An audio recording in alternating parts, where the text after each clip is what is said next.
The battle of the turret had truly commenced with a side eye of awkwardness. Who would end up victorious between Candice and Rob was yet to be determined, but deep down I already knew the answer before the episode moved away from the turret.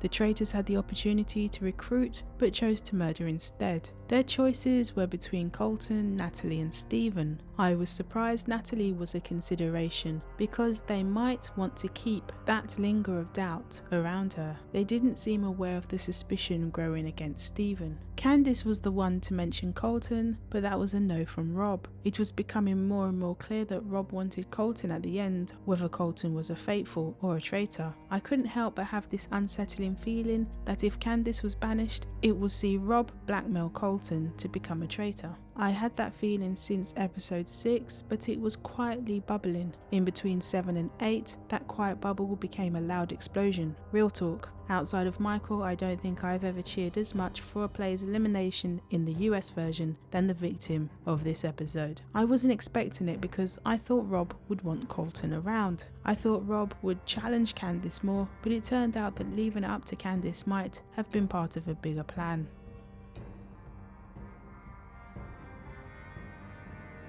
The players had to split into 2 teams, with one of the teams consisting of 3 players that would go to the old gallery. Only those going to the old gallery would have the opportunity to win the shield. The players at the castle needed to recreate photos based on the text on the picture frame. The other team would need to find the correct painting in the gallery based on the photo the castle team sent. $3,000 would be added for each correct answer. Mark, Kristen and Rob went to the gallery. The gallery team matched all of the red team's photos, but seemed to have trouble matching the green team's photos as they only got 1 out of the 3. $12,000 was added to the prize pot, and it was Kristen who found the shield.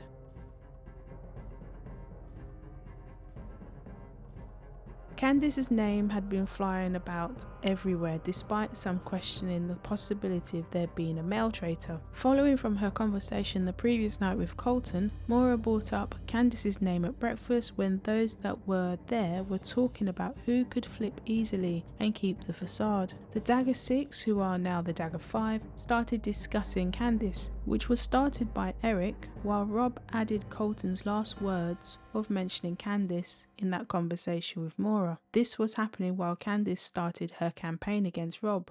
This was getting messy. I thought it would be easier for Rob to get Candice banished than for Candice to get Rob banished. The Faithfuls have blinkers when it comes to a couple of the players, and Rob is one of those players they probably won't look at until it's too late for them. What no one seemed to be thinking was, why did Colton get murdered now? Colton mentioned Donna's name and didn't get murdered. He also mentioned Lisa's name and didn't get murdered. What was different this time? Johnny warned Candice about her being brought up, and this seemed to ramp up her effort in trying to get Rob banished. During her conversation with Stephen, he told Candice that Colton mentioned her name the previous night. A misstep from Candice was that she asked Dorinda and Johnny to give her some privacy when talking to Stephen, and I thought that might not help either of them. Candice and Rob had a frosty conversation in the library, and if one of the Faithfuls had passed by at the right time, they would have heard some very incriminating evidence, something that has actually happened in another version. Traitors, you shouldn't be loosely talking about traitorous activities outside the turret.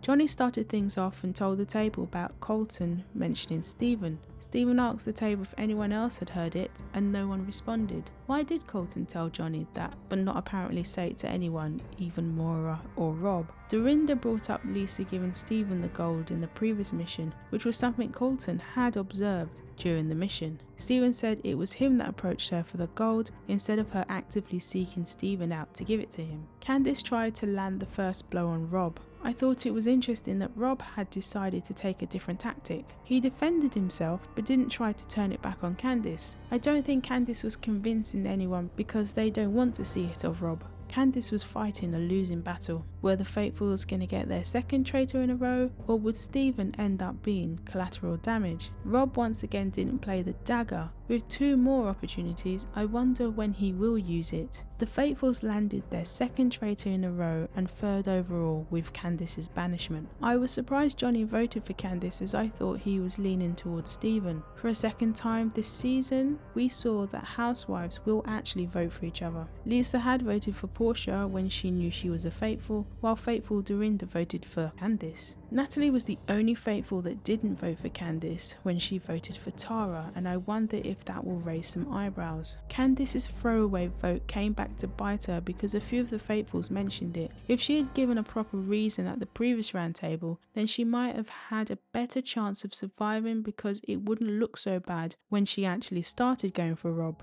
I don't know if any of the Faithfuls clocked the look Candice gave Rob just before she revealed she was a traitor. If anyone did, they'll probably talk themselves out of it, because some of them seem to think butter wouldn't melt in his mouth. It goes back to what I said in a previous video. I think Rob is being very underestimated. Do they think he's dumb, or has he done an excellent job of convincing them he's a Faithful? I'm trying to get into their heads, because you shouldn't dismiss anyone in this game, especially when Faithfuls can be recruited or blackmailed. If I was a Faithful, I wouldn't rule anyone out until everyone has revealed themselves and the game is done. I'm starting to think they're doing a disservice to Rob's intelligence. So far he's been playing very well, and I'll repeat what I've said before. I wouldn't be surprised if not only he wins, but he wins as a solo traitor. I had to double check what Rob's role with Snakes is, because he can certainly charm his way to victory. If Rob does win, he would deserve it. The Faithfuls haven't given anything to make me think they'll identify him, so there's part of me that actually wants him to win, despite the fact there are Faithfuls I was cheering for. If the Faithfuls did the math, they would realise that come breakfast there would be at least one traitor that wasn't picked by Alan, and they should reset their thinking.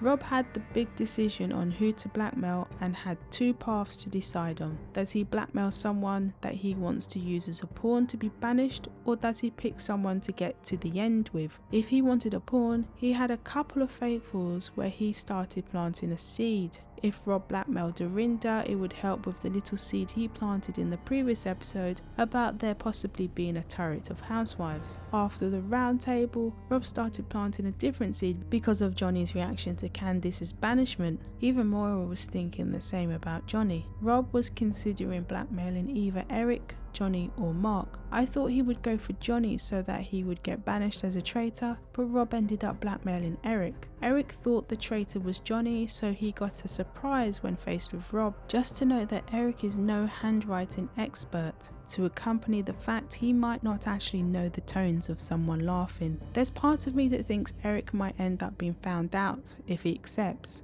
I think that part of me is the one who's watched the video of Eric telling Jackson Wang he was 19, then trying to deflect when Jackson was asking the year Eric was born. Maybe he's better with people he's met for a smaller amount of time. Now we await Eric's answer to the blackmail. Would Eric accept and become a traitor, or will Rob have to pick another Faithful to blackmail?